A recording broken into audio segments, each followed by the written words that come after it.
Good morning. I'd like to say hello to everyone. It's morning for me in California, but I know we have people all over the world watching us. So good afternoon or good evening, depending where you are. Thank you for joining the Spiritist Talk series that is promoted by the U.S. Spiritist Federation. And we do it every Saturday morning at 11 a.m. Eastern Time. I'm happy to be here and host this talk that will be presented by LUIZ who'll be leading our live with the team, the Spirits World Part 2. So he actually did this presentation a couple of weeks ago, the Part 1, and now we'll be leading to his Part 2. We were just talking before we went live, and he said he has a lot of information to share with us today. But before we introduce LUIZ here, I'd like to take a brief moment to announce two different programs that have been led by the U.S. Spiritist Federation. The first one is called the Initiation to Spiritism. It's a virtual course, and it happens on Sundays at 10 a.m. Eastern Time. And this course is meant for people who want to learn more about Spiritism, understand the basic principles of Spiritism, getting initiated. So it's a great course for people that are starting with Spiritism.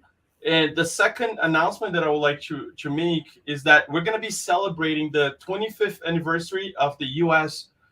Spiritist Federation, and it will be celebrated at our 16th U.S. Spiritist Symposium, which will be hosted in Houston, Texas, in November 5th.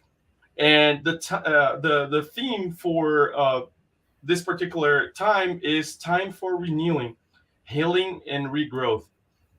And the symposium is an event for the whole family. I actually had a chance to participate in a couple of those, and it was always like a lot of fun. You meet a lot of people, and plus you learn a lot about Spiritism. It's really a magical moment where you are able to reconnect yourself. So one more thing before, and I know you guys are probably anxious to jump into the presentation here. I'd like to mention that on the screen, you're going to see a QR code. And if you want to help the U.S. Spiritist Federation to produce more publications or to promote Spiritism in general, please scan the QR code and we will really welcome your donation. So back to LUIZ here. Hey, LUIZ, it's very good to have you here with us today.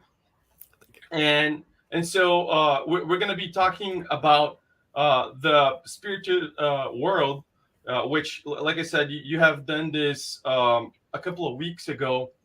And before I pass the ball here to LUIZ, I would like to mention LUIZ is an electronic engineer, and he has a master's degree from Carnegie Mellon University and also an MBA from Manchester University. He's also a worker at Grupo Fraterno, a spiritist center in São Paulo, Brazil, where he labors on the mediumistic meetings and also teaches classes on Spiritism.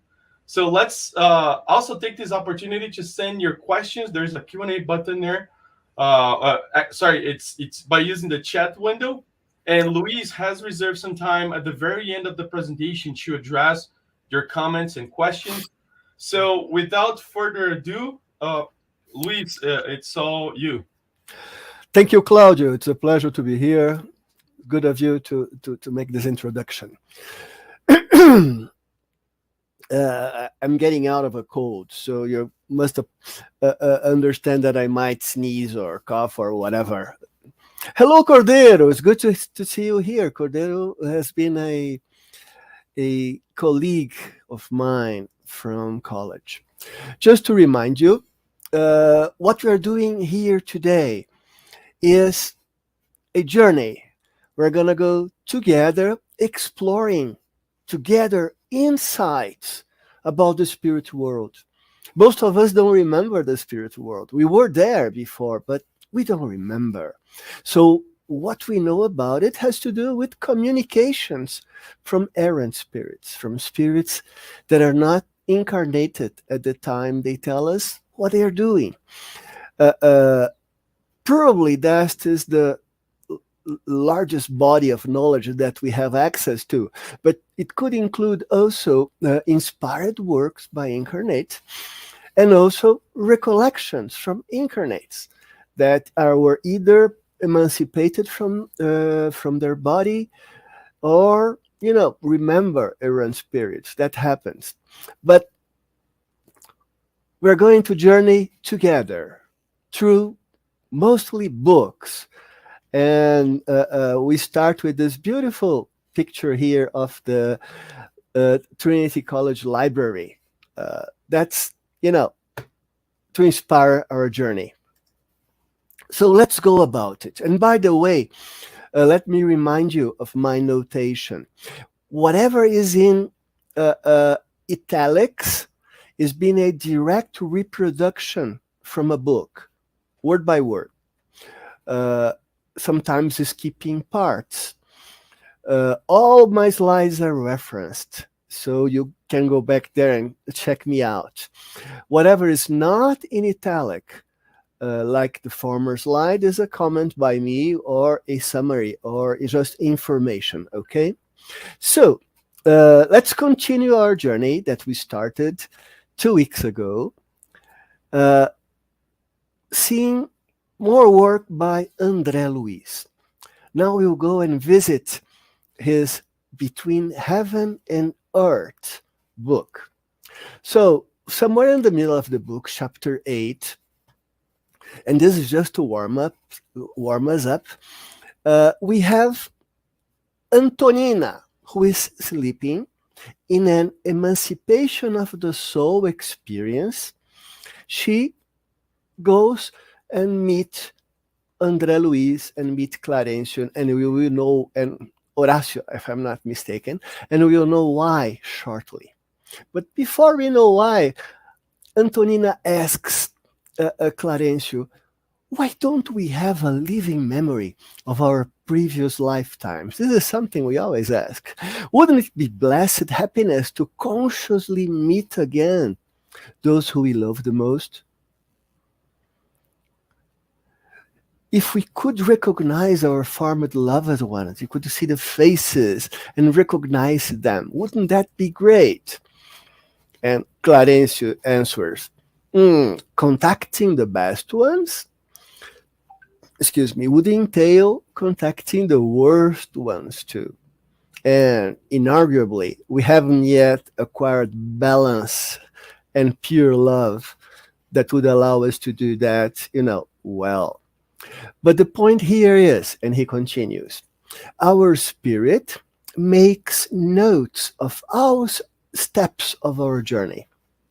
So we might not remember everything, neither incarnated or when we discarnate from this life. But he tells us, eventually we will recover every aspect of what we have been through in our multiple lives. So we go and learn things. Later on, André Luiz gathers Antonina and with Clarencio, etc., and they go to a place. That's our preamble. And when they get there, and this is in the spirit world, so we are learning about the spirit world, they found hundreds of laughing children that were playing among springs and flowers in a marvelous garden. This is a spirit world, guys. Children. And the instructors say, this is Lar da Bênção, an important educational colony, a combination of school for mothers and a home for little ones, for children that have discarnated as children. A number of sisters, of mothers from Earth, while incarnated, come here to visit their discarnate child. Isn't that something that warms our heart to know of the possibility that this is happening? It reminds me of friends who lost children, and oh boy. Anyway, and it goes on. And Marcus, the son that discarnated, finds Antonina, and they hug, etc. But they were also looking for Julio, another child that had discarnated. And they are told, little Julio is not here. He's still suffering abnormalities that keep him from living with his happy children. He is at the home of Sister Blondina. So we keep learning about the spirit world. People have homes, as we know, and we've seen in part 1, and Sister Blondina is one of them, and she's helping Julio. And let's go to Sister Blondina. And interesting part, Hilario, who is a guy who's accompanying them, actually, this image is from Projeto Imagem. It's a work by a devout spiritist that generates, foils, illustrations of books. And so this is the illustration of this particular book, and I picked a few images to illustrate my presentation. So we have here the little Julio, Clarencio, André Luiz, or Hilario, and Blondina. And Hilario says, such discarnates children have been taught to immediately resume their adult personage. And that's an often seen, doubt. What happens to children who discarnate? Do they, become adults very, very fast in the ethereal world? Do they remain as children? So Hilario asks, well, I thought they would almost immediately become adults. And Blondina tells him, a lot of times, that's what actually happens. Children discarnate, and they recover an adult image and perispirit. When the spirit has reached an elevated evolutionary level and has assumed mental comment of itself, is when this happens. But she goes on, however, the same does not apply for most children that discarnate. So what she's telling us is, most children of, earth level do not become adults when they discarnate. They are still prisoners of unconscious automatisms and are a long way from self-governance. That's why we cannot do without the recovery time needed for someone who has left the physical vehicle, who has discarnated in the infancy. So most children, when discarnate, they remain children in the spiritual world. Were you aware of that?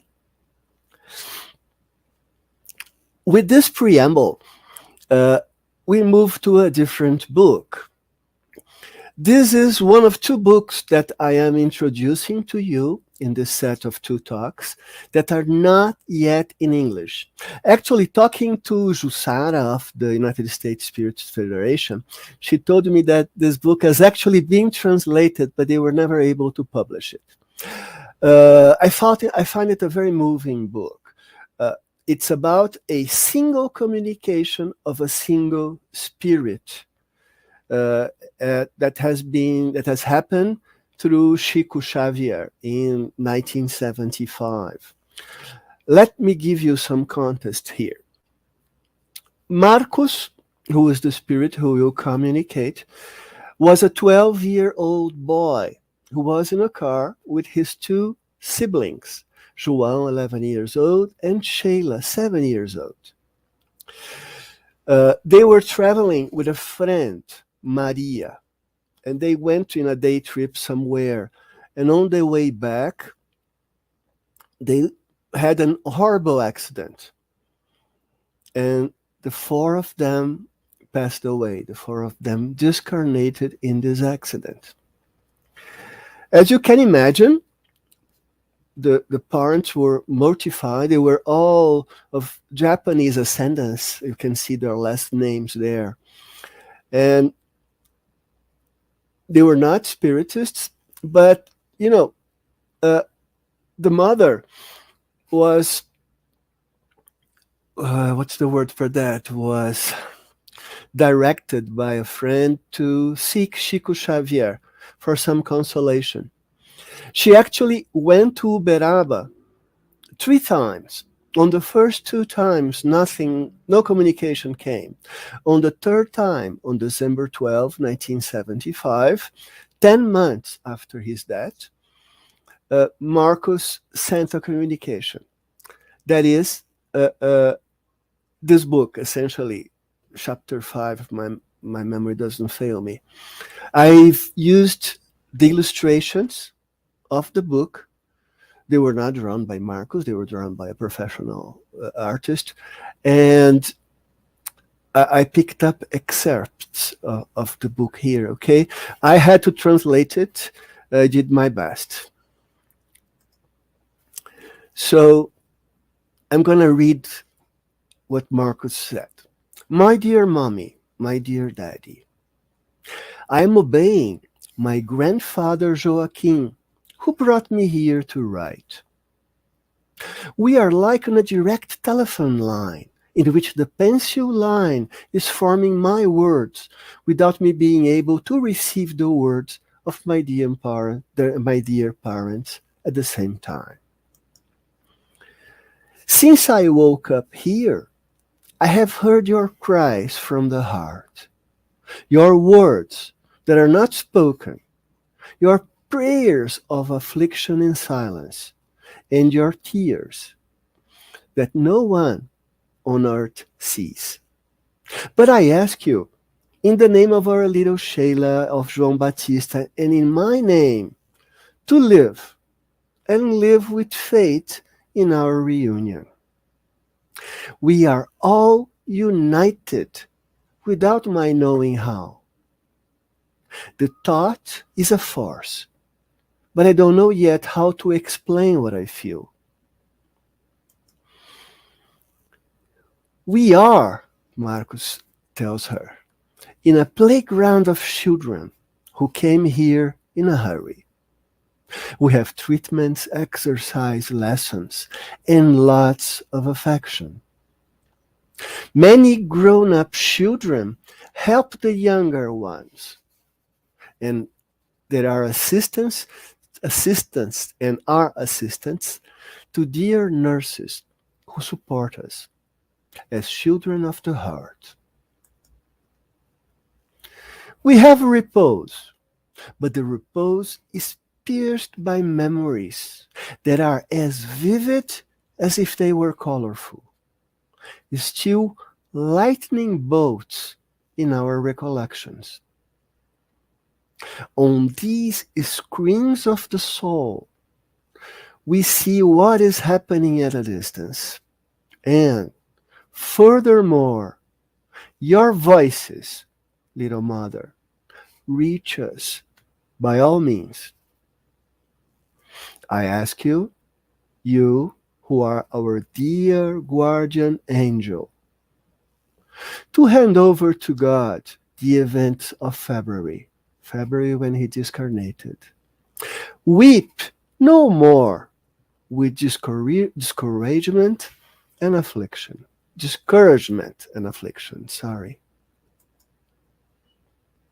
Here we have many people dedicated to good.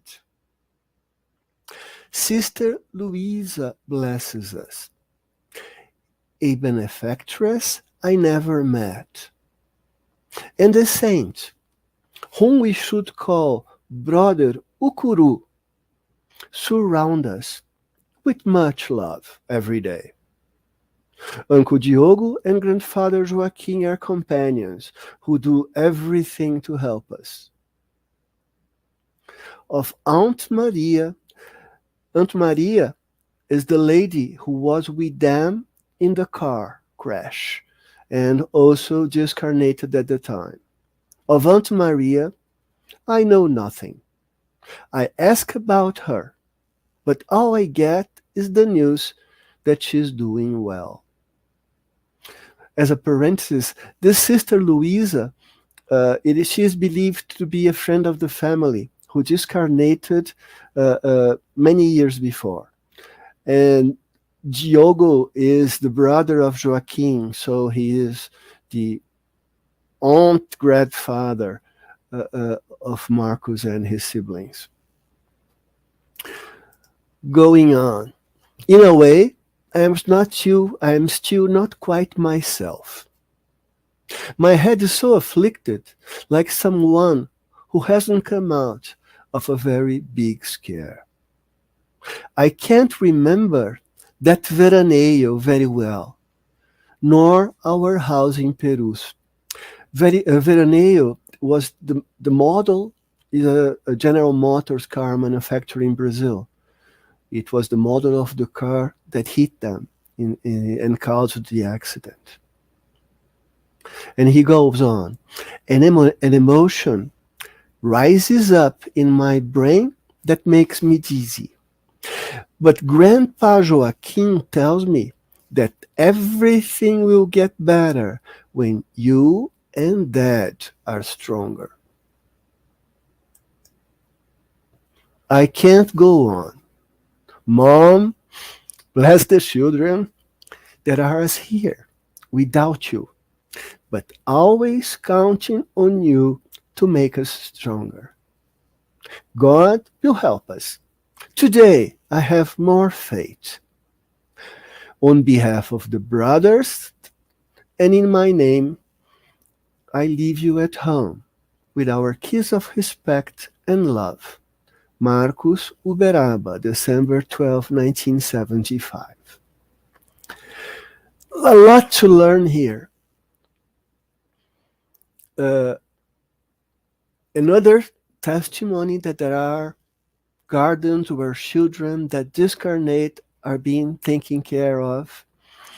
Very similar to what, in a very similar environment to what they have here.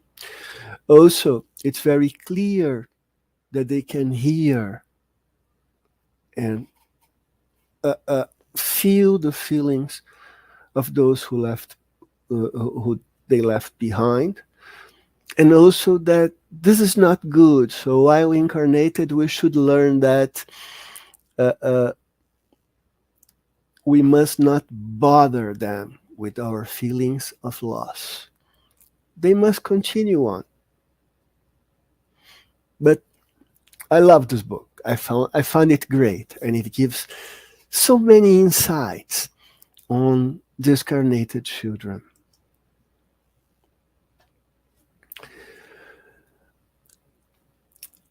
As a preamble to our next book, this comes from the Center for Spiritist Studies and Research of Curitiba. Curitiba is the capital of state of Paraná in Brazil. And they share with us. It's interesting to note that André Luiz's first book caused great impact because of the novelty of its information. Some even contesting his description of a spiritual life very similar to the one we lead on earth. The curious thing is that similar descriptions already existed from the early days of modern spiritualism, but they had fallen into oblivion. They had been forgotten. One of these cases is what Andrew Jackson Davis has reported to us around 1850s, the beginning 1820, 1840 something, okay? So let's peruse, that's a very good word. Let's check out some of Andrew Jackson Davis's accounts. I'm beginning here with Arthur Conan Doyle reports on Andrew Jackson Davis. Arthur Conan Doyle, as you probably know, was a very famous, very important non-fiction and fiction writer. And many of the fiction books that he wrote had that famous personage, Sherlock Holmes, and his assistant, Watson. But here is a non-fiction book about spiritualism. It's called History of Spiritualism. And in chapter 3, he talks about Andrew Jackson Davis. Andrew Jackson Davis, according to him, was a remarkable man. He was born in New York in the banks of the Hudson of an uneducated family. He was feeble in body and starved in mind. Arthur Conan Doyle's words. He reported having had only one book until he was 16 years old. One book. And he had such spiritual forces behind him that when he was 20, he had written, actually he dictated this book. One of what, according to Doyle, was one of the most profound and original books of philosophy ever produced. This book was The Principles of Nature. And I'm going to go through some of the things that Andrew Jackson Davis has shared with us in 1840-something about the spirit world.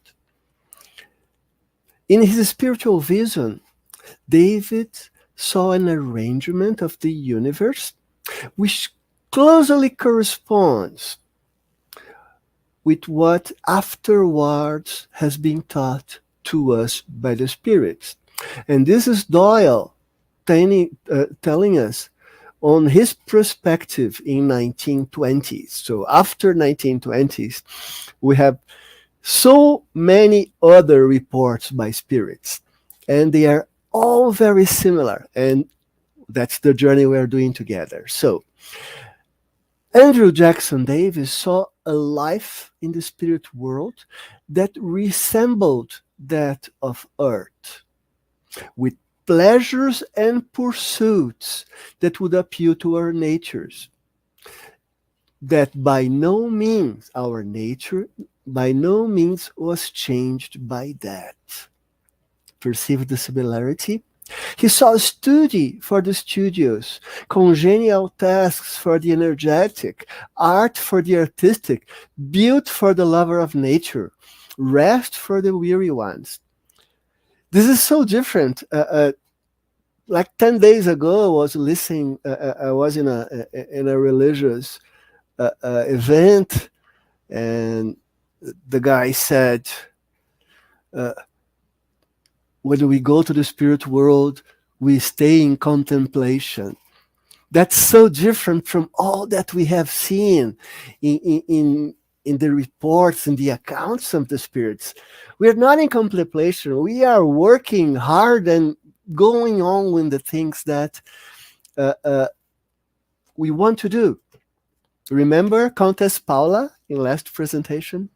But let's move on Andrew Jackson Davis. He saw graduated phases of spiritual life through which one slowly rose. It's the same. These spheres he pictured as concentric rings around the world, around Earth. The object of life was to qualify for advancement. And the best method to qualify for advancement was to get away from sin, from doing bad things.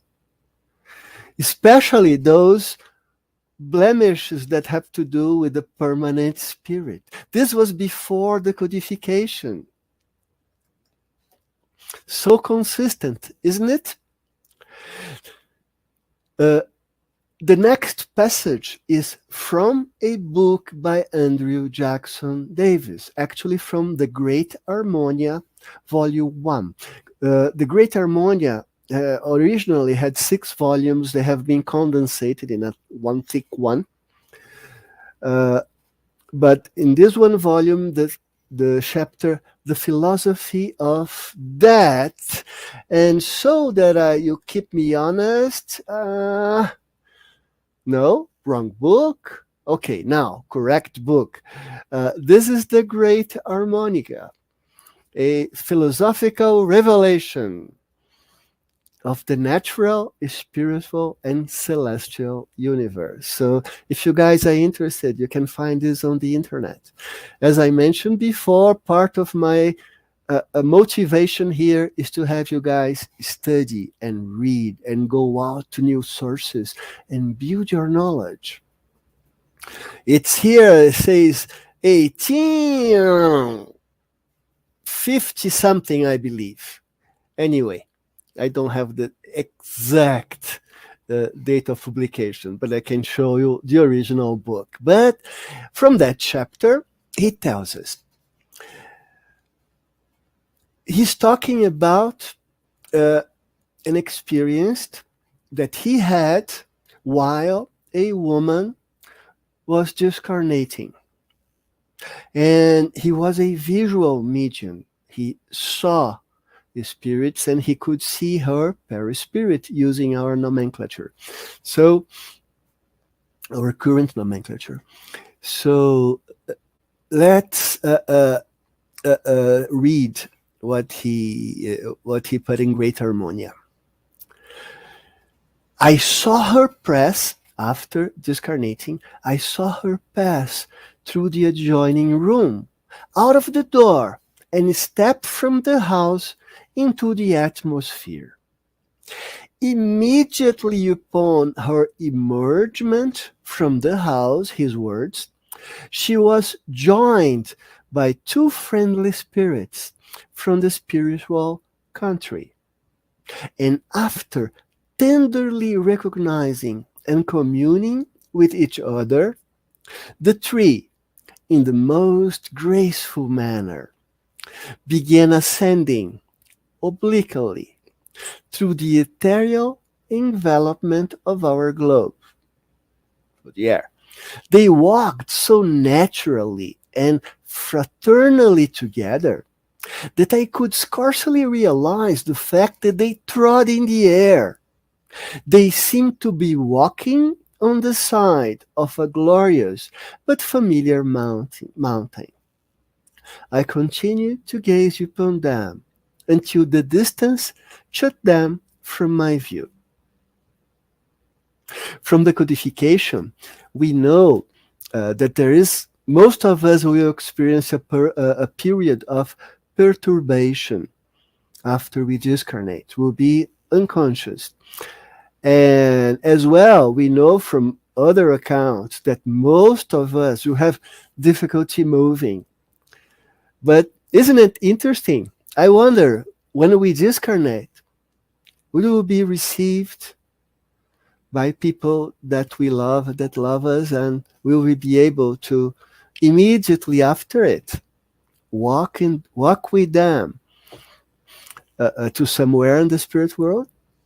Isn't that neat? Oh well. Back to the codification. There's a full chapter on the Spirit's book about the spirit life. Go back there, reread it. You'll find things that you probably don't remember that were said there. Anyway, one of the things there in questions 223 and 224 has to do with when will we incarnate again after we become errant spirits. Kardec tells us, the spirits through Kardec tell us, that those intervals between incarnations last from a few hours to thousands of centuries. Oh boy. Strictly speaking, there's no outside limit assigned to the errant state. I don't know, from what we hear in mediumistic meetings and from what we read from books, uh, I don't remember any account that's over, a few centuries, but thousands of centuries, that's scary, isn't it?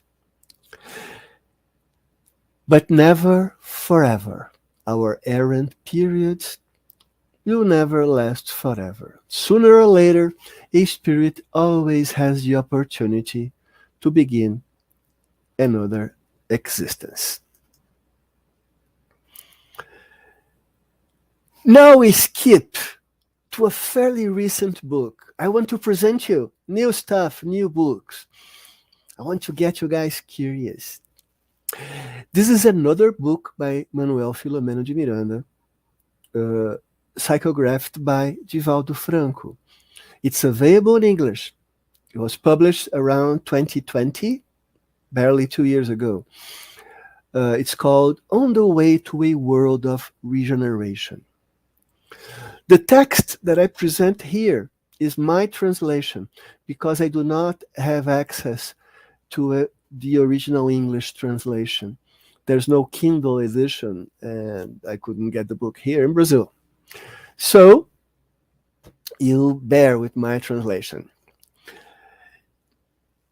I skip to chapter 13. Actually, the book, just so that you have, a feeling for the book, has 2 parts. First part has to do with the pandemic, and they go down in a road to earth in a work group, Manuel Filomeno de Miranda with others, to help, including Eurípides Barçanufo, to help in the COVID pandemic. So they work with the recent discarnated. They do a lot of work there in the spirit. I don't know how to say that in English. Anyway, eventually they will go to a second task, and the second task is a work group. Actually, a task force would be a better. Is a task force to help in a group dislocation of spirits from the proximity of Earth to the proximity of somewhere else, probably a more primitive world. So, hey guys, aren't you curious? Go there and read it. Anyway, from chapter 13, a few details. Eurípides Barçanufo is explaining to Manuel Filomeno de Miranda and others that one, when discarnated and when he gets to the spirit world, his unconscious models the image, the perispirit, his form, with which one form he was most familiar, the one he liked best, on the one he wished he was best known.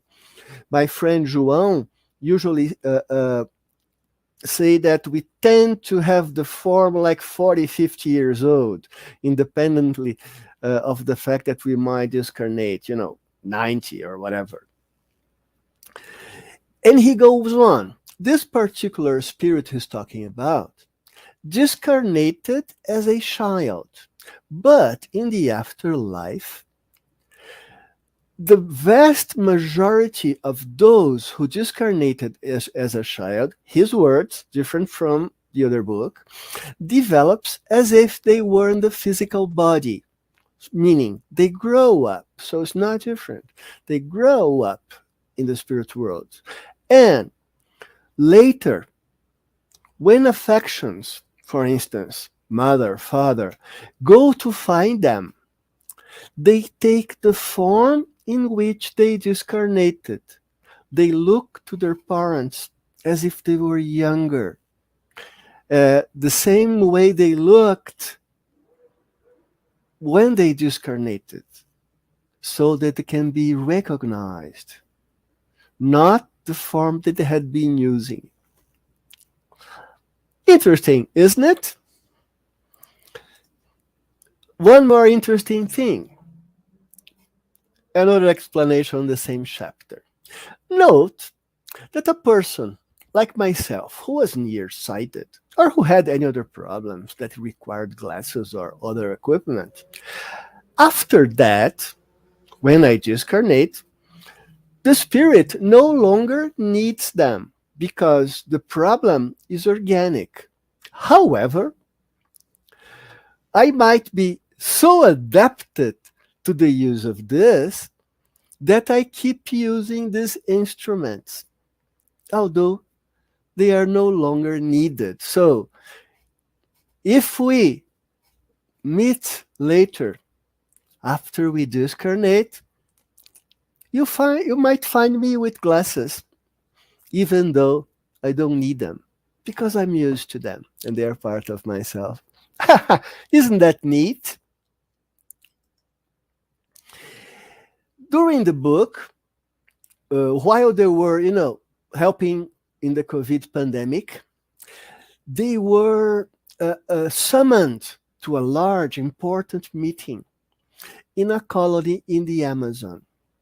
And I wanted to describe to you his account of arriving at this colony. So when arriving at this chosen place, this particular colony, we were awestruck by the beauty and brilliant colors, as well as by the movement of spirits and collective vehicles, buses, in the full splendor of the forest seen from above. So he is reporting of a colony in the Amazon with similar characteristics of other spiritual colonies that we have been told about by other spirits. There are collective vehicles, and he goes on. There were smaller buildings distributed in a rectangular shape. Before this, he talks about a very large square building. His driver explained that this community was responsible for the life in the forests of the region. So we have spiritual communities over there, and they seem to be very similar. You see how the reports are alike. Later on, now in chapter 15, when they are preparing for the task force of relocating a group of spirits to a different planet neighborhood, he tells about it. They had the possibility of visiting caves. Those caves are in the spiritual world, where the so-called justice maker spirits took refuge. I'm using the same expression that the official translation of this book, On the Way to the World of Regeneration, Laurie, uses. I don't think that would be the best translation. Probably it's closer to vigilante spirits than to justice maker spirits, but I'm gonna go with justice makers at this time. And he's telling about a preparation meeting. In the morning, in our work area, he's not there yet. He's in another colony, another place, in a preparation meeting. We gathered as if we are in a business meeting, in a meeting room. And the mentor presented a careful plan of the said community. The name given to the community is the City of Justice. The whole community is going to be relocated. And he goes on. Through a projector on screen, this is a spirit world, guys. Through a projector on screen, we watched fascinated, vivid drawings of the location and, at the same time, movement that gave life to beautifully delineated graphics. As I mentioned before, there is technology in the spirit world, advanced technology, as we have seen in many other books. The huge swamp, the very special projection was impressive, as if we were there in the hostile region. Probably something like a heavily animated graphics like in current or best than current video games. Isn't that neat? Claudio, isn't that neat? And I had to bring to you this section of the book. So he's telling what he's seeing in the projector in the meeting room. So he sees oversized birds of scavenging habits flying around, calling menacingly in a shadowy region where no sunlight penetrated. Shapeless beings, hairy biotypes, prowled around.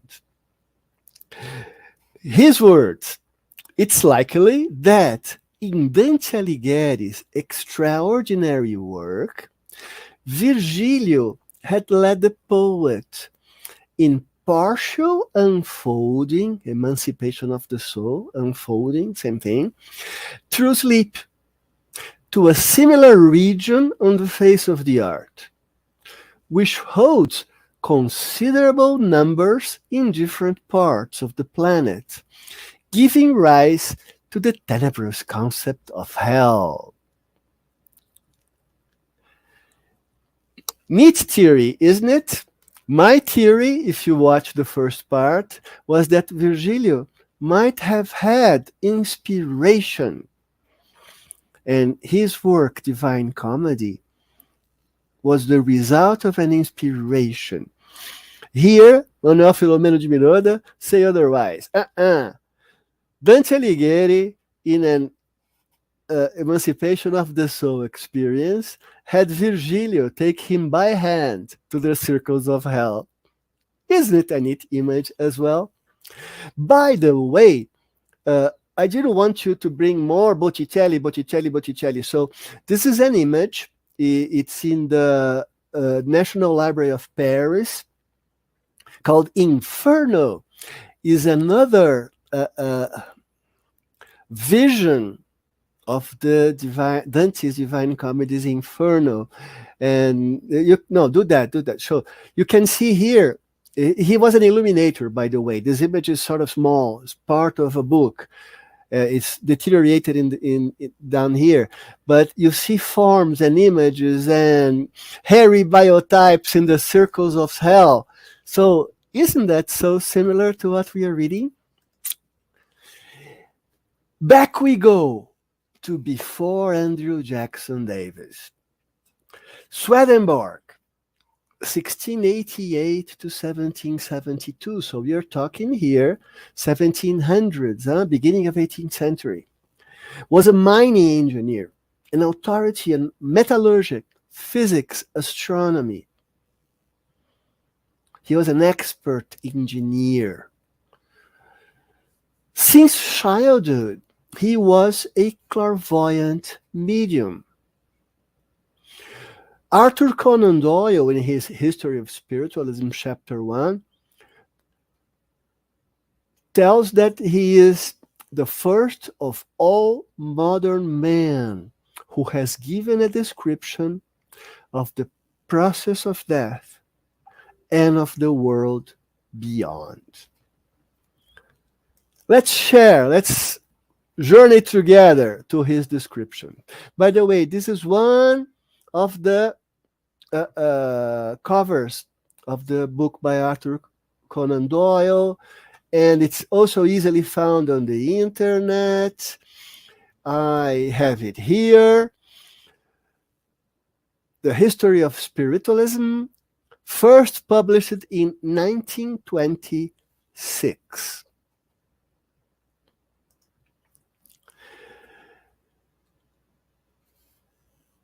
He found that the other world which we all go after that, consisted of a number of different spheres, representing various shades of luminosity and happiness. Each of us go into that for which our spiritual condition has fitted us. How similar this is to the codification. Obviously, this vision of concentric sphere is not real. We know that they intersperse, that's a symbology, but it's the same that we have been seeing described so many times. He found houses in which families lived, temples, halls.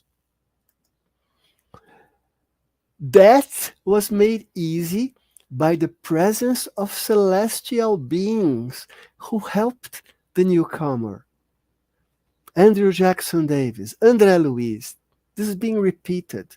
So I'm pretty sure we can expect to be received by people that we love when we discarnate. Such newcomers had an immediate period of complete rest. Codification talks about it, heaven and hell, first chapter of second part. There were both angels and devils, but they were not of another order to ourselves. They were all human beings who had lived on earth, who were either undeveloped or highly developed. This is the codification, guys. We did not change in any way at that. Man lost nothing, was still a man. He took with him whatever modes of thought, beliefs, and prejudices that he had acquired. All children were received equally, whether baptized or not. Had Swedenborg lived 200 years ago, he probably would have been burned in a fire by the Inquisition by saying something like that. Children grew up in the other world. Young women mothered them, took care of them until the real mother came across. There was no eternal punishment. He was already talking about this. Those who were in the hells, plural, hells, places like the City of Justice, or similar, or that place in the Liberation book that you might have read, and I didn't bring it here, not to, too heavy, could work their way out if they wanted. Those in the heavens, they were working their way to something higher. There was marriage in the spirit world in the form of a spiritual union. This is the cover of one of the first editions. Read here, MDCCL8, 1758. It's in Latin. De coelo ejus mirabilus, et de inferno ex auditis e vicis. From heaven and its miracles to hell, as I've heard and saw. He speaks of the architecture, the artisan's work, the flowers, fruits, scribes, embroidery, art, music, literature, science, schools, museums, colleges, libraries, and sports. Actually, this is the first reference I've ever heard of sports in the spirit world, but everything else we've read about. Are there sports in the spirit world? Well, that's an open question. I would need, additional support for that.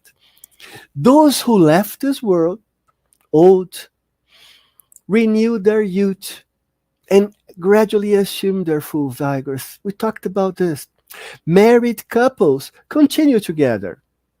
if their feelings towards each other were close and sympathetic. So we are seeing accounts from before the codification, totally coherent with many of the other reports we have. Back to the codification, Spirit's book, question 220. Will we always be reunited with our relatives and friends when we discarnate? That's a very good question. And the Spirit's book tells us that depends on how evolved they are and the path they are following. If one of them is more advanced and progresses more quickly, they don't remain together. We have seen this in Nosso Lar, in the Spirit's book, under LUIZ and his mother, who is more advanced than him, or his father, who is a lot less advanced than him. Do our relatives and friends sometimes come to us to meet us when we leave the earth? Yes, they come to meet the soul they love. They congratulate it as though it were returning from a journey. It's a blessing granted to good spirits. Those who are blemished remain in isolation. That's what the codification tells us. This image shows Frederico Figner, who wrote books through Chico Xavier with the pseudonym of Brother Jacob. Here he is shown with two friends supporting him when he is discarnating, and his daughter that had, discarnated many years before. He was a very special case. He was allowed to be conscious during all his discarnation process. We are told that this doesn't happen very often. Brother Jacob, Frederico Figner, was born in Bohemia. That's part of the Czech Republic today. Actually, most of Czech Republic is Bohemia. He went to Brazil, became a prosperous businessman. He was very interested in technology. He is supposed to have brought the first phonographers to Brazil and travel around with them. But he became an active spiritist and worked in the Brazilian Spiritist Federation, attending to the people. You have to read the book that unfortunately has not been translated to English yet. Hey guys from the USSF, that's a good target. And the beginning is very, very interesting, but that's the subject of another talk about discarnation. We'll go later. He discarnates, he has the support of his daughter, of Bezerra de Menezes, someone else that I don't remember. He is taken to a spiritual city where his daughter lives. And those two paragraphs are from Brother Jacob. He is in her house, in the spiritual world. After a few moments, we found ourselves with my daughter in a comfortable living room. With emotion, I saw a family portrait adorned with flowers. So his daughter in the spiritual world had a family portrait. We don't know if it's a photo or a portrait, but images of his family. May we expect eventually to live in a city with family portraits around us? Isn't that a warming image? She informed to me the fate of almost all the bonds. This is the book. It's called Voltei, translation, I Am Back. I went a few chapters before when he's describing his arrival to that particular spiritual community. He mentions that initially the residential houses were widely separated. They were on a wide plain, and he could see that the housing was getting more dense. They were in the outskirts of a big city, of this new plan of this spiritual world where he is now. They were in an emergency spiritual colony situated on less elevated planes. That's our group. Later on, he goes and visits the institution in which his daughter worked. She worked in an university where a number of brothers and sisters guided and educated children and adolescents, preparing them for reincarnation in the planetary crust. Another account that supports that vision, that children, when discarnate, most of us, or most of them, go to the spirit world as children, and they continue to grow there in their preparation process. Eventually, he returned to Rio, and I'm going to share with you what he tells us about his return. The return to Rio, and he means Rio de Janeiro, where he lived, moved him. He was not aware that the majority of those recently freed from the physical planet cannot move well. Him moved very, very well, so he was an exception. He noticed that they not arrived in the city like a rocket, falling vertically from the sky, but with the naturalness of someone descending a staircase of vast steps. So similar to Andrew Jackson's description, isn't it? He continues, what amazed him was that most was the spiritual expression of each person that crossed his path.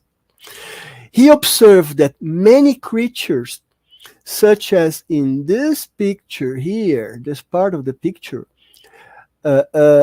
remained accompanied by benign spirits. But a number of entities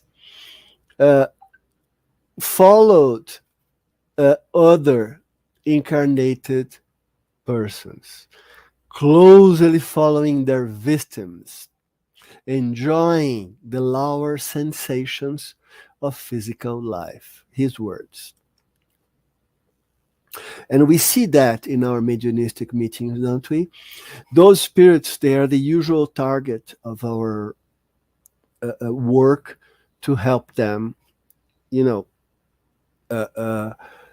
not to bother incarnated and to get on with their development process. Later on, he goes back to the spirit world, where he's called to a meeting, and he is in this meeting. There's a swarm of questions here. Oh boy. And in this meeting, an old man who claimed to have been an assistant to his work while he was incarnated and working in the Brazilian Spiritist Federation, told him that many of those present were ethereal spirits that had been, the word evangelized could be oriented in the meetings that he had in the Brazilian Spiritist Federation. So can we expect, we that work while incarnated in this, when we discarnate, to meet spirits that we have oriented while here. Isn't that great as well? It's neat. Wow. I don't know if people still use neat, but that's my generation word. And he continues. Most of them had been brought from multiple places in order to work together again. So he was being teamed up with errant spirits to do the same similar work that he did while incarnated in the Spiritist meetings, and now he will do the same work discarnated. He embraced his companions and told them that, they would not be working with him, but rather that he, Brother Jacob, would be their collaborator. But the concept is great, isn't it? And final slides on this book. He goes back to Rio with his team to do the work, and he reports that this was my first dialogue after discarnation with a spirit deviated from the good. So here he is, supported, and here's the spirit he's talking to. This is also from Projeto Imagem. My brother, he said to him, why don't you decide to free our sick friend who's already so miserable? And the spirit answers, and you, not even after being dead, do you give up bothering me? Yes, I don't give up because I want to be your friend. I want to bring your spirit to light. And it goes on. So after discarnation, he met a spirit he tried to orient it, or he had oriented in the past, and now discarnated, he's doing the same with the same spirit. The work goes on. Back to the codification, and I will be on time. Don't be afraid, Daniel. Time is under control. Question 257 is a long essay in the Spirit's book regarding the spirit world. So go there and read it. And I bring from this particular essay this part that reminds us that the suffering that we undergo when we discarnate is a result from the manner in which we have lived on earth. Of course, we will not experience gout or rheumatism, but we will experience maybe sufferings of a different kind. They tell us that this link with matter is very important. Minimizing, disconnecting the influence from the matter help us to have fewer painful sensations. And they advise us, and there's no picture here because I wanted everything in a single slide. All of those, they are advices to us. So the codification tell me, starting with my present life, it depends on my spirit, on my soul, because the suffering, because I have free will. And I have the ability to choose to act or not. To choose to break free from the influence of matter. I have the ability to conquer my animal passions. I have the choice to entertain no hatred, no envy, no jealousy, nor pride. I have the ability to cease to be dominated by selfishness. I have the will to be able to purify myself through good sentiments. I have the possibility of choosing to practice the good and not to give to the things of this world any more importance than they actually deserve. Thereby, even while incarnated, I will have been purifying myself by detaching from matter. And when, and this will happen to me, to you, to all of us, when we leave the body behind, we will not suffer any longer much from its influence. Good advice. The physical sufferings we underwent while incarnated will leave no painful memory or disagreeable impression, because those affected only the body. The spirit, our spirit, if we behave as recommended, will be happy to be relieved of those things of the body, and our peaceful conscience will exempt us from all mental anguish. I hope that's reconforting to you. To me, it is. Those guys, those are the books we visited. We introduced excerpts from all of them. The Spirit's book, Planetary Transition, Divine Comedy, Heaven and Hell, Astral City, Nosso Lar, in part 1. And in part 2, Between Heaven and Earth, Crianças no Além, History of Spiritualism, The Great Harmonia, On the Way to a World of Regeneration, and Voltaire. So we have journeyed together to 11 books. That's through 11 books. That's a very, very, very small part. But on the other hand, we were able to journey together through 11 books. And you might now have the task of rereading those 11 books. I believe I have skipped one in my... No, it's there. And a final slide, and this is actually the final slide. I was curious. My mother once made a list of all the spiritual colonies. And through this journey, we talked about and we heard testimony on at least 7 spiritual colonies.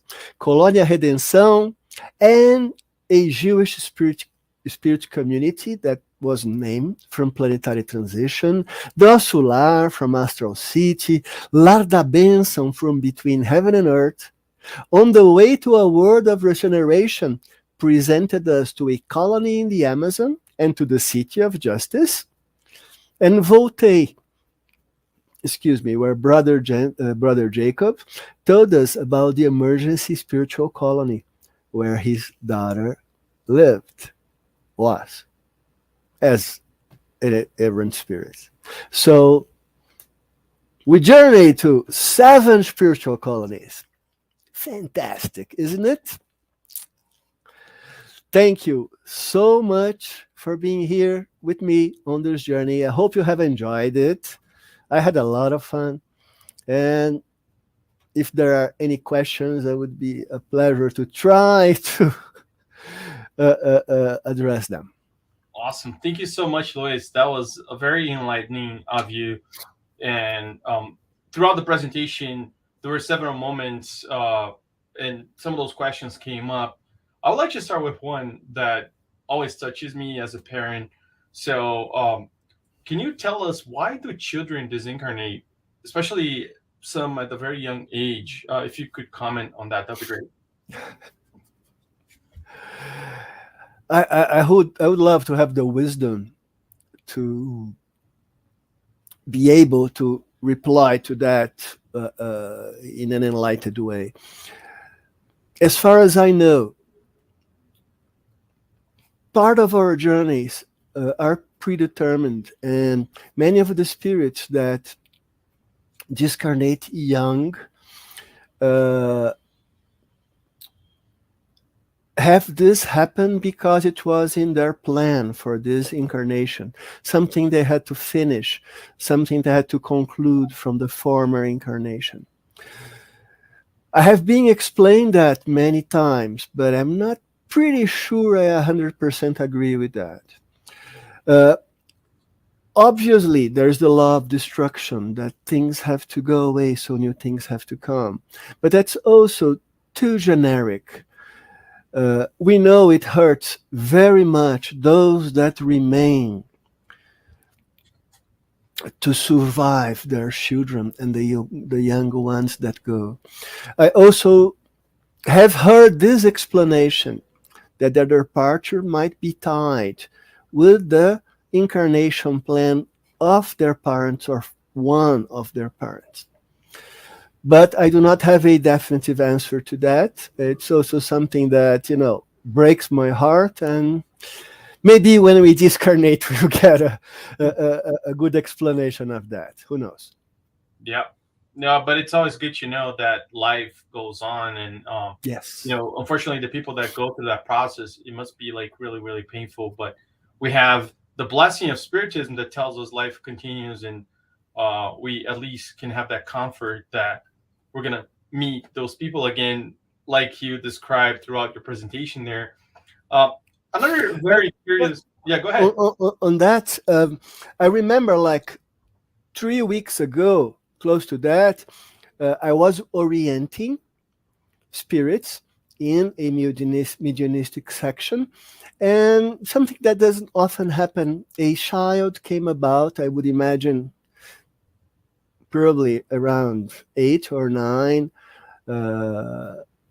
and he was okay. He was very well, and we were able to, guide them through to other spirits that were gonna go on helping them. So I think all this is very warming to us, to know that they are cared for and they have a continuity. We suffer here, but they are okay there. We suffer with their absence.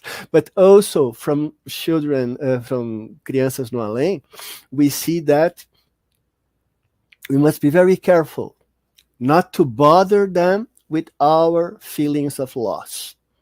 We should be okay, wish them the best, obviously have good memories, but not keeping, annoying them with our lower feelings. Awesome. Yeah, thanks again for this added explanation. You also brought a lot of references from spiritualism, Andrew Jackson Davis. I mean, we understand Spiritism started with the sisters back in upstate New York. I mean, there's a lot of Spiritism that's similar to spiritualism, but would you be able to comment, where do they divert? Like, how different is the Spiritism from spiritualism? If you can touch on that. Sure.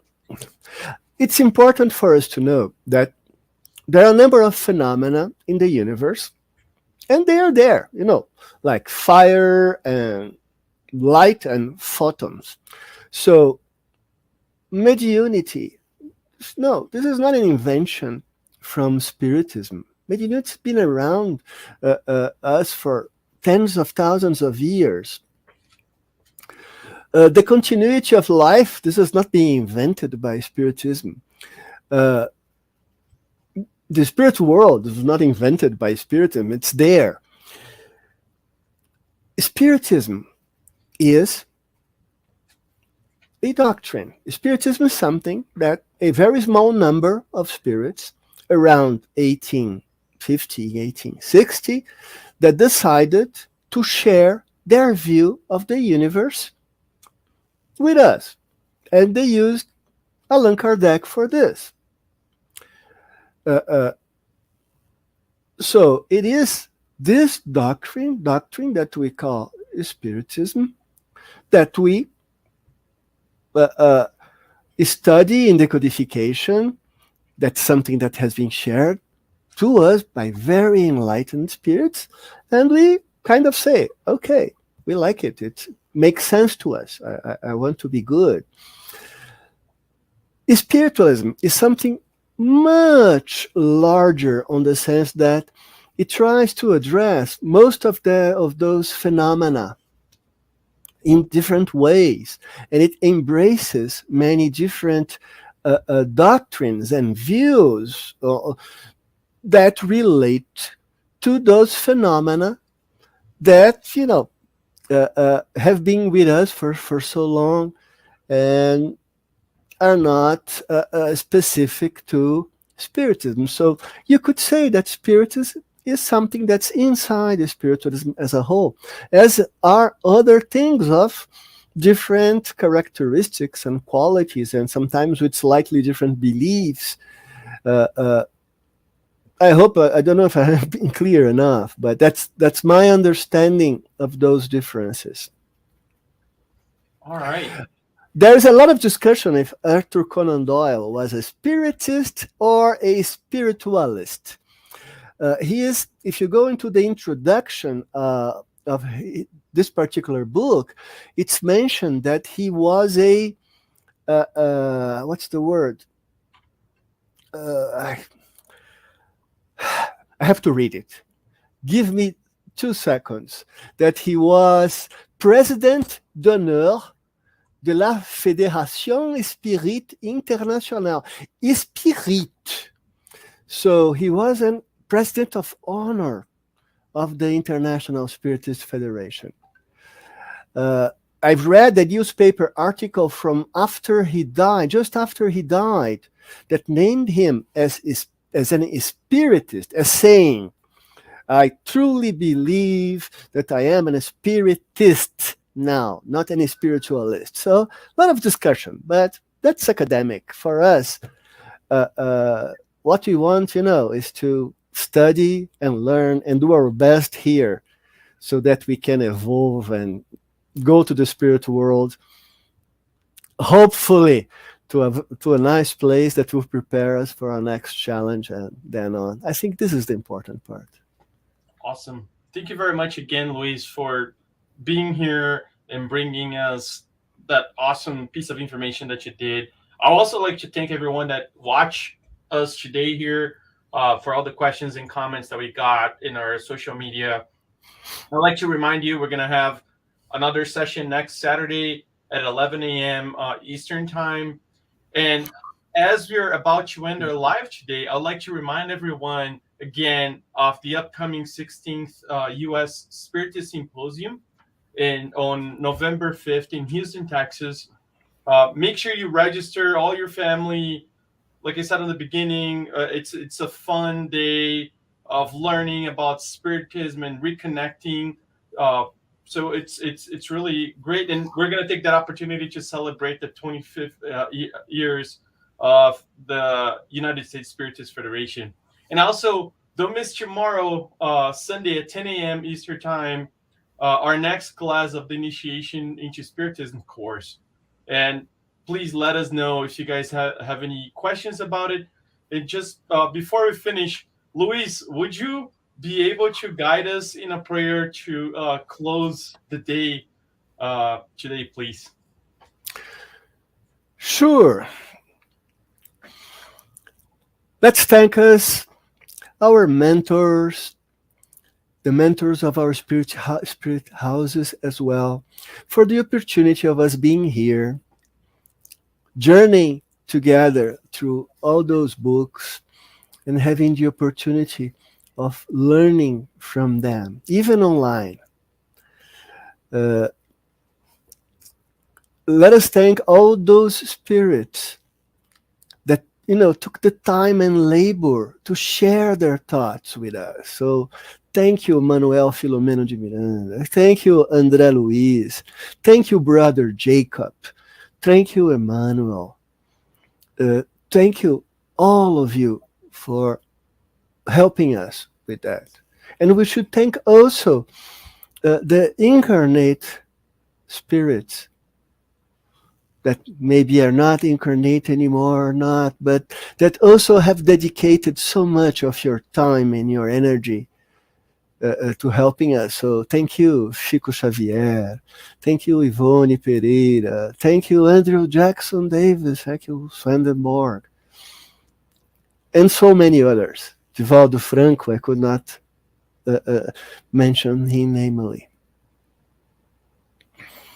We should ask our mentors to help us incorporate in our day-to-day lives what we study and what we learn, so that we can become better persons, serious spiritists. We also should thank those who have watched this presentation now and later, discarnated spirits who did that, probably here, around me, around you, and those incarnated that watched this talk as well. So thank you, Laurie. Thank you, Antonio Cordeiro. Thank you, Clarete. Thank you, Yasko. And all those others who haven't sent a message. Take care. Be well. Do your best.